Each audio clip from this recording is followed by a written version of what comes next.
pretty much everyone I've spoken to, whether it's your teammates, coaches, media that follows the Kings, everyone is singing your praises with what you've done throughout Summer League thus far. How does that make you feel? I mean, it's solid. I'm new coming in here, so I'm just trying to, find my way, connect with my teammates, and carve out a role for myself, and just listen to my coaches. So, I'm just, taking that head on with, a great mindset and positivity. So it's working out. Do you feel that since you were drafted in the second round, you have a little bit of a chip on your shoulder, seeing that you could have been a first-round pick as well? I mean, I think I do have a chip on my shoulder, but I don't think it's new. I feel like I've had that since high school. I've always been kind of under the radar, but, I like it that way. I'd rather be that way. I don't take it personal or anything like that. It's a lot of great players in this class, so, I'm blessed to be taken in the second round by the Kings because, that's what was meant to happen. So, no, I don't think I, wish I would have gone in the first round. I think I'm right where I need to be. So, yeah, I'm blessed. You said that was meant to happen. When you reflect back on your journey before coming to Houston and everything that you've been able to do, what do you feel is the most remarkable part of your journey to get to this point right here? Probably me breaking my leg. I think that was the most remarkable part because, once that happened to me, it kind of changed the trajectory of my career and what was going to happen. I ended up not having a senior year of high school. I ended up graduating early and going to Houston. So I think, if that didn't happen, I don't know what would have happened with my recruitment, where I would have gone. So, just being able to come back from that and, make my way through, Houston's roster, and becoming the main guy there, it just speaks to my, ability to get through adversity and push through. So, I think that's probably one of the most remarkable things I've done. Your ability to overcome adversity and your mental fortitude is definitely inspiring. Where does that come from? I think it's just my parents. They've kind of, they raised me that way. I have two great parents. My mom's great. My dad's amazing. And then going to Houston, I kind of just reinforced it, being under Samp and that whole coaching staff. That's the whole thing is, mental warfare and putting you through the ropes, putting you through, trial and error, a lot of adversity.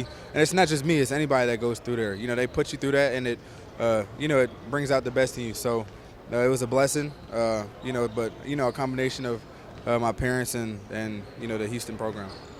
Now, has it always been a dream for you to make it to the NBA? And seeing that you've been able, if it is that dream, you've been able to make that come to fruition, how do you describe that? I mean, it's a great feeling. It's definitely something, I dreamed of, since I was a kid. But I feel like it's like that for a lot of basketball players. That's the main goal. It's the best league in the world. So it's a blessing to be here, and I'm excited to continue working and move my way up.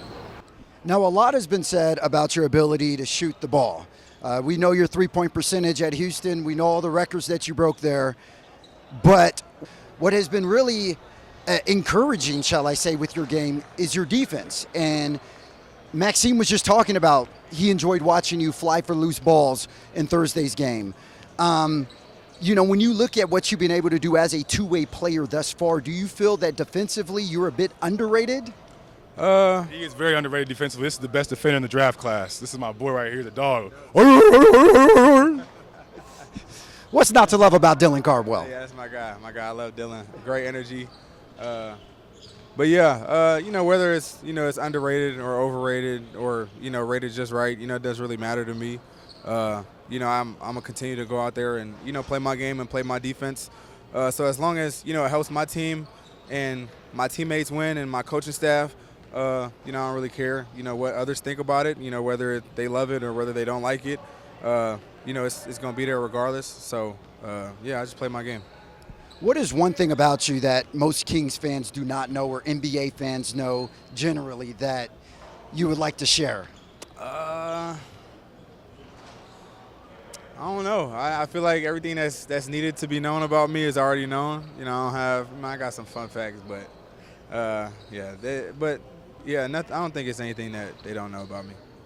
Which players did you look up to growing up or even look up to now? And is there a particular player you model your game after? I think it's, two different players for that. Growing up, I watched, I loved Tracy McGrady and Paul Pierce. Those were two of my favorite players growing up. But, as I've realized that that's not the type of player I was going to be. I kind of tried to model my game after guys that play defense, like I've said before. Lou Dort, Drew Holiday. I was watching what Jared McCain did in the playoffs this past year. He was great. So that type of player, that can knock down shots and play defense. Any words of advice or wisdom that you would give to younger kids that look up to you who want to be in your shoes one day? I've probably said it, a million times, throughout all my interviews, but, control what you can control. Approach everything with a positive attitude, and, there's two things that you can control. It's your attitude and your effort. Those are the two main things that, I approach every day with. It's something that Coach Samp has told me and the rest of my team. So, that's something that's really stuck with me, and I think it's, applicable to all areas of life. And just throughout this summer league journey, what is it that you want to be able to prove or to demonstrate throughout your game? I mean, it's nothing too crazy. I want to show that I can contribute to winning. I feel like at the end of the day, that's the goal. Every organization wants to win. So, but you need winning players to do that. So, I think I have winning DNA. I think I contribute to winning. So, I feel like I can do that. Do you listen to anything before your games? Yep, Griselda, Benny the Butcher, Conway the Machine, West Side Gun. Those are my guys. Bump them every day. Before the game, after the game, in the shower, playing the game, everything. They best rap group out right now. Well, apparently it's working because you're looking good out there at Summer League. Thank you so much. I really appreciate it, Emanuel. Keep up the good work, brother.